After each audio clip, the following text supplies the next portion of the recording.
ॐ नमो नारायणः।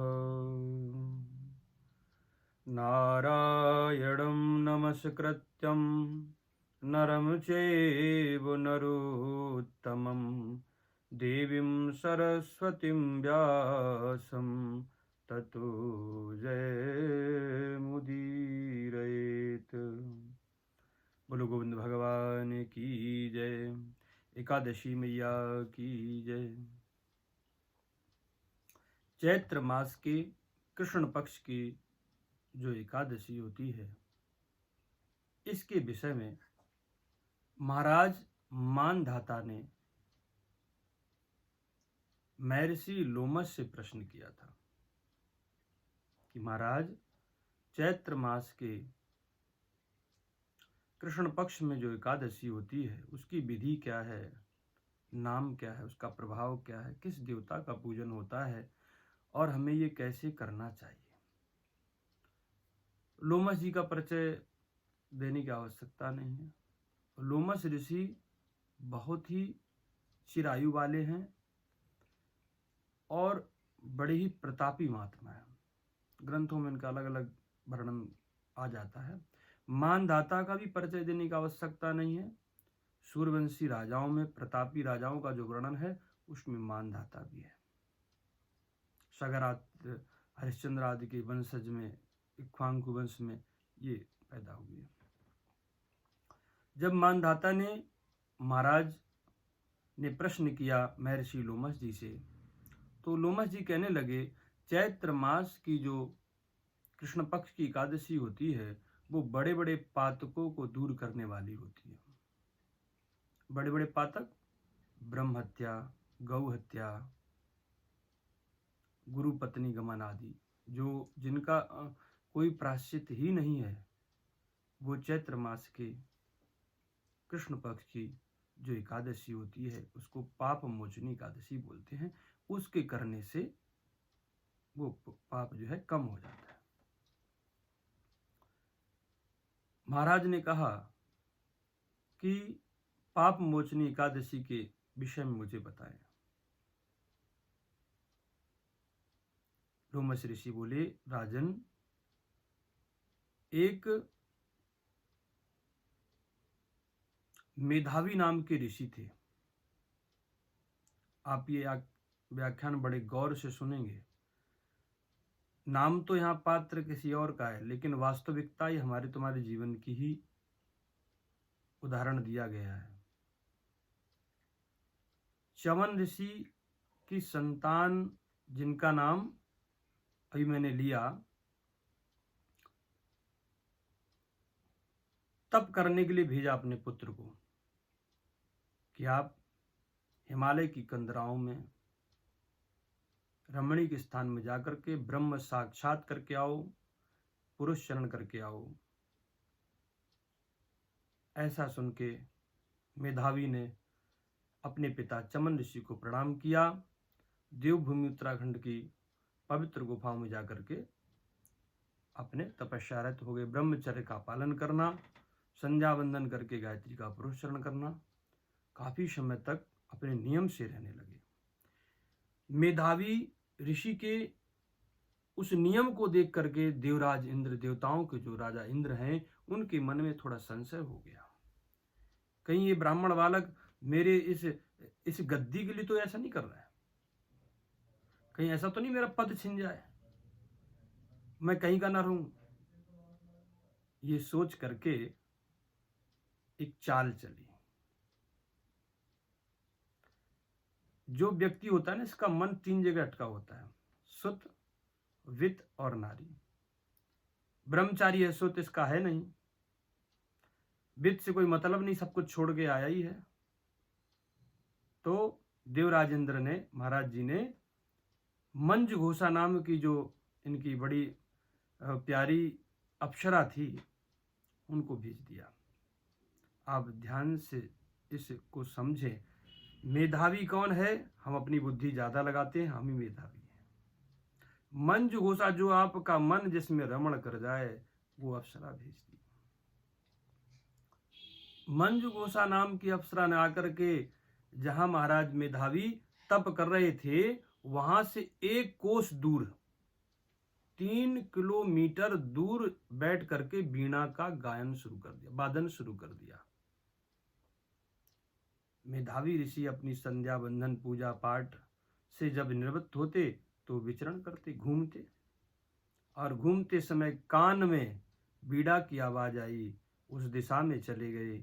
और मंजू घोषा नाम की जो अप्सरा थी वो तो इस कार्य के लिए आई थी। जैसे ही देखा कि मेधावी ऋषि इधर घूम रहे हैं, जाके प्रणाम किया, वार्ता की और स्पर्श किया।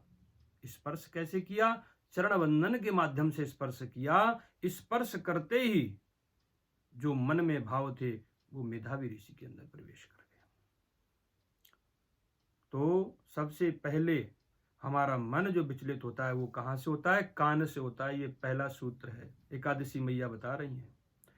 अपने कान पे नियंत्रण करो, वो सुनो जो आपको भगवत तत्व तक पहुंचा दे। और अगर फिल्मी और फालतू के जो आप संगीत सुनते हो आप पतन की ओर जाओगे। खैर, उस संगीत से देखो कितना बड़ा पतन हो गया। तपस्या से दूर हो गए और इस चरण स्पर्श के माध्यम से जैसे उसने स्पर्श किया इनका भाव बदल गया, तपस्या छूट गई। ध्यान रखें, जो श्रेष्ठ ब्राह्मण हैं, यति हैं, मेरा करबद्ध निवेदन है कि कभी भी अपने चरण स्पर्श मत कराएं।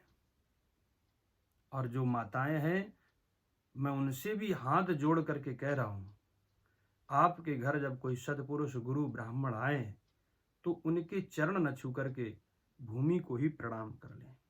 आपका भी कल्याण होगा और उन महाशय का भी कल्याण होगा। ये हमें एकादशी माध्यम से शिक्षा मिलती है। महाराज जी के जीवन में बड़ा अनिष्ट हो गया।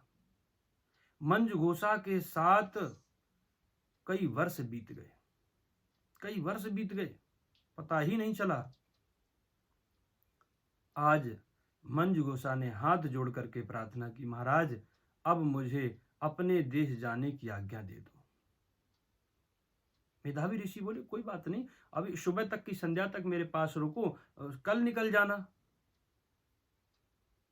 मंजू घोषा ने कहा, महाराज आप चिंतन करो, कितनी संध्याएं निकल गई।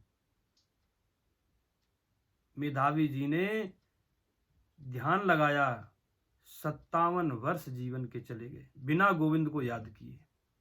उस स्त्री की पल्लू पकड़ करके उसका चेहरा देखते देखते 57 वर्ष पूरे हो गए और अब भी हाथ जोड़ के प्रार्थना कर रहे हैं कि सुबह तक बनी रहो।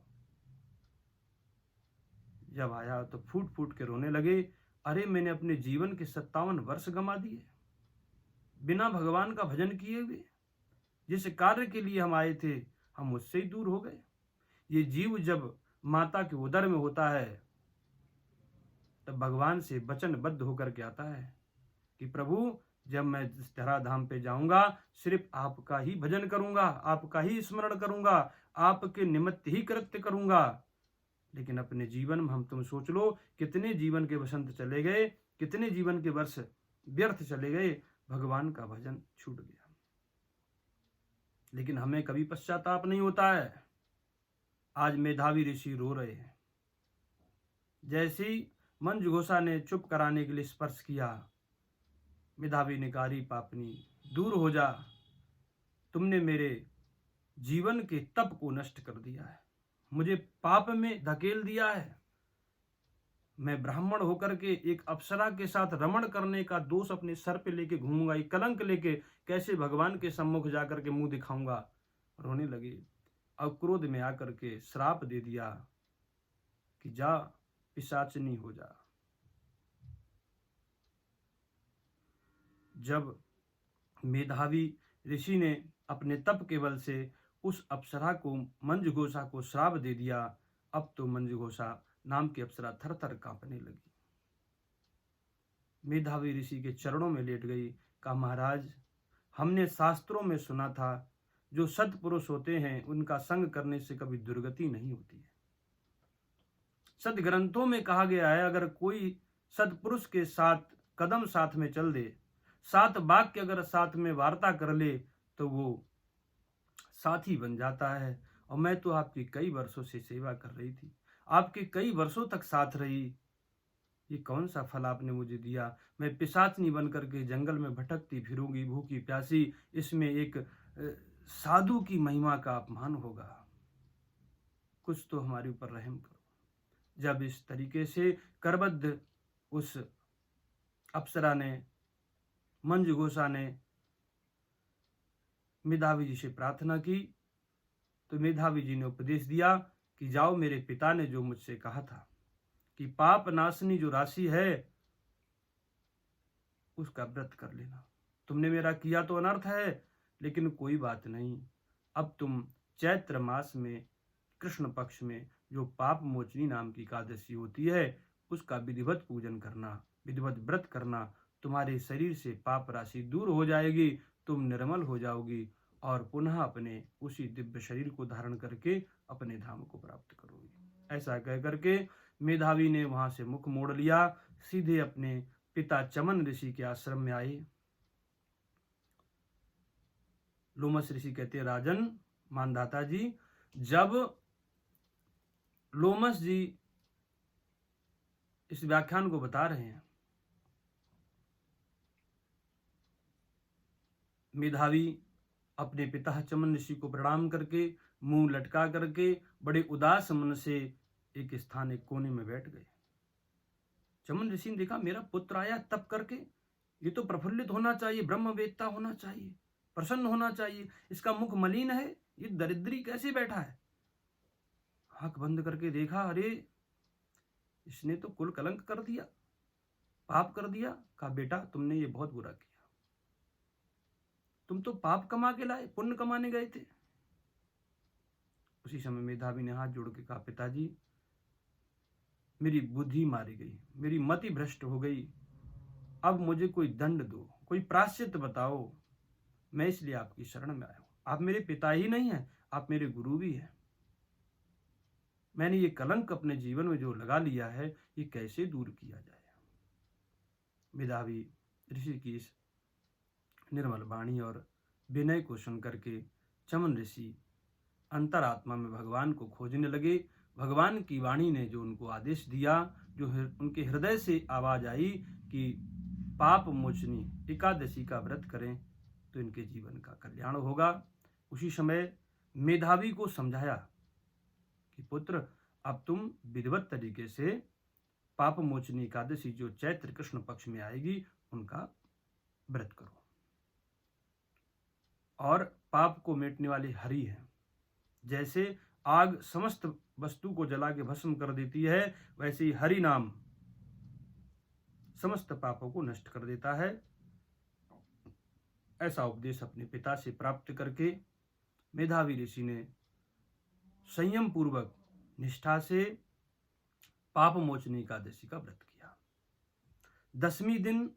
10वीं तिथि को एक बार भोजन, एकादशी को प्रातः स्नान, ठाकुर जी का सेवा बंधन, नारायण की पूजा, एकादशी महात्म का श्रवण और निरंतर हरि नाम संकीर्तन, हरि नाम जप मनिमन। किसी गलत व्यक्ति से कोई वार्ता नहीं, जो पाखंडी है, दिखावा करता है, उससे दूर रहना है। कहता कुछ है करता कुछ है, उससे वार्ता नहीं करनी है। जो दूसरे की प्रतिष्ठा को देख के ईर्ष्या करता है, चुगली करता है, उससे दूर रहना है।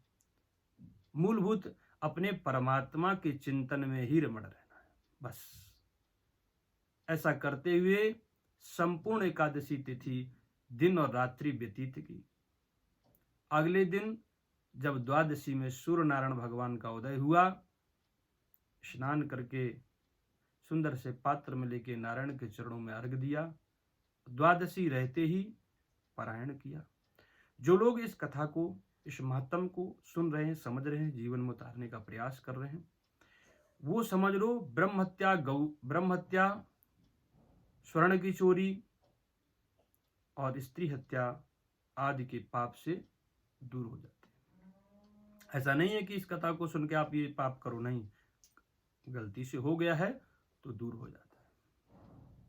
और गौदान करने से जो फल की प्राप्ति होती है राजन, वही फल की प्राप्ति इस कथा को सुनने से होती है। ऐसा लोमस ऋषि ने मानधाता जी को बताया। उनके माध्यम से ही कथा हम लोगों को प्राप्त हुई। उन मानधाता ऋषि को प्रणाम, और मानधाता राजन महर्षि को प्रणाम, राजऋषि को प्रणाम, और जो लोमस ऋषि हैं उनकी कृपा पात्र से जो हमें ये कथा प्राप्ति उनको प्रणाम। मेधावी जी के चरणों में प्रणाम। जो चमन ऋषि हैं उनको भी प्रणाम।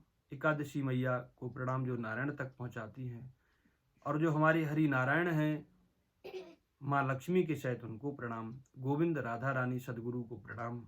सभी को राधे राधे। जय श्री कृष्ण।